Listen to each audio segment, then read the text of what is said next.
Magandang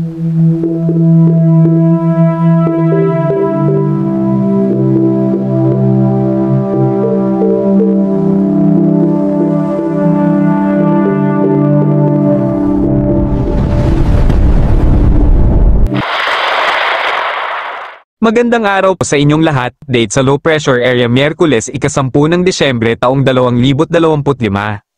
Ito po ang pinakabagong ulat tungkol sa low pressure area na ating pinamamahalaan sa silangang bahagi ng bansa ngayong araw ng Miyerkules, ika-10 ng Disyembre taong 2025.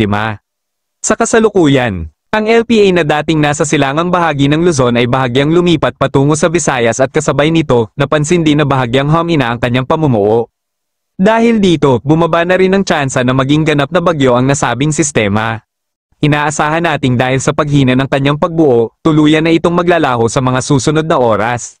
Gayunpaman, mayroon pa rin itong epekto sa ating bansa ngayong araw, lalo na sa mga bahagi na inaasahan nating makakaranas ng pag-ulan. Lalo na sa Cagayan, Aurora, at Isabela, inaasahan nating magkakaroon ng maulap na kalangitan na kasamang may biglaang buhos ng ulan dulot pa rin ng extension ng LPA. Dahil dito, patuloy pa rin tayong naghahanda para sa mga biglaang pagbuhos ng ulan. Kung ikaw ay lalabas ng inyong tahanan, mangyaring magdala palagi ng payong para sa sikat ng araw at biglaang ulan. Sa ibang bahagi ng Luzon, tulad ng Ilocos Region, makakaranas ng bahagyang maulap na kalangitan na minsan ay may nahihinang pag-ulan dala pa rin ng thunderstorms. Sa Quezon at Bicol Region, inaasahan nating magkakaroon ng pagpapabuti ng panahon sa umaga, ngunit mananatili pa rin ang bahagyang maulap na kalangitan na minsan ay may pag-ulan dahil sa epekto pa rin ng LPA. Para naman sa Palawan, dahil sa bahagyang paghina ng hanging habagat na patuloy na lumalayo, inaasahan nating magbabalik na ang hanging amihan.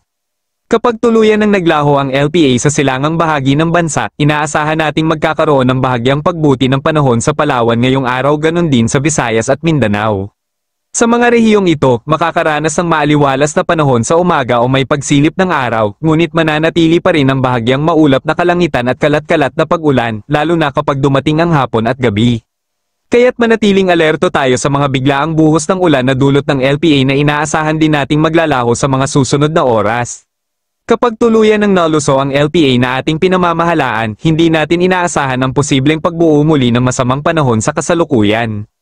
Gayunpaman, sa buwan ng Disyembre, inaasahan nating maaaring mabuo pa ang isa o dalawang bagyo, kaya't manatiling alerto at updated tayo sa mga bagong ulat ng panahon na aming ilalabas para makaiwas sa malubhang epekto. Tandaan, ang panahon ay maaaring magbago bigla, kaya laging manatiling updated sa ating ulat.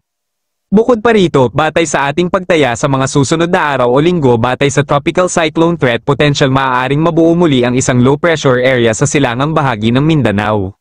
Sa mga susunod na araw, posibleng bumalik din ang intertropical convergence zone na magdudulot ng maulap na kalangitan na may thunderstorms o pag-ulan. Kaya't manatiling updated palagi. Para sa kalagayan ng ating karagatan sa kasalukuyan, walang nakataas na gale warning sa anumang seaboard ng bansa. Gayunpaman, inaasahan nating may bahagyang pagtaas ng alon sa kanluran at silangang bahagi ng Luzon dulot pa rin ng thunderstorms na nagpapataas ng antas ng alon. Kaya't sa mga may maliliit na sasakyang pandagat, mangyaring maging alerto dahil nananatili itong mapanganib. Ito po ang pinakabagong ulat sa magiging lagay ng panahon ngayong araw. Ingat po tayong lahat mga kababayan at mayroong Diyos na nagbabantay sa atin. Maraming salamat sa inyong panahon at ingat po palagi.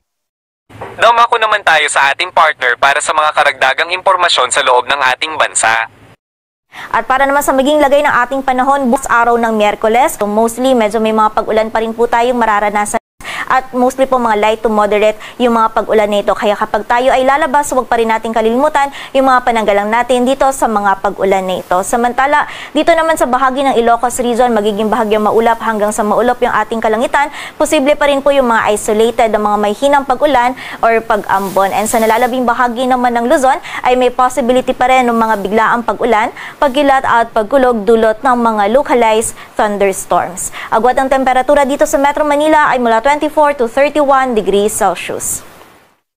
Samantala, dito naman sa buong bahagi ng Visayas at Mindanao, maging dito din sa area ng Palawan, patuloy pa rin magiging bahagyang maulap hanggang sa maulap yung ating kalangitan. Kung meron po tayong mararanasang mga pag-ulan, ito po yung mga biglaan at mga panandaliang pag-ulan, pagkilat at pagkulog dulot pa rin ng mga localized thunderstorms. And during severe thunderstorms po, posible pa rin tayo makaranas ng mga katamtaman hanggang sa mga malakas na pag-ulan, kaya pag-iingat pa rin sa posibilidad ng mga pagbaha at pagguho ng lupa.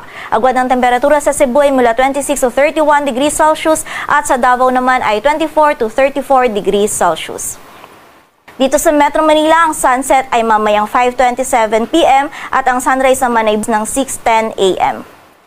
Patuloy po tayo magantabay sa updates